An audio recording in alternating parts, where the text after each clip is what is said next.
Sales reps, business owners, entrepreneurs. I know, right? Your competition, they're killing you. Their products are so much better. Their pricing is better. Man, they outspend me on advertising every month. Guess what? They're probably sitting in their office right now saying the same thing about you.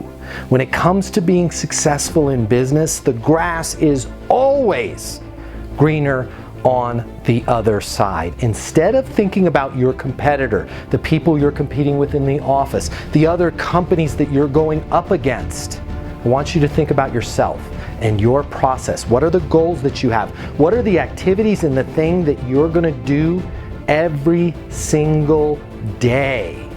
When you can map out those activities, when you can create a process, when you can trust that process, it doesn't matter what the rest of the world does.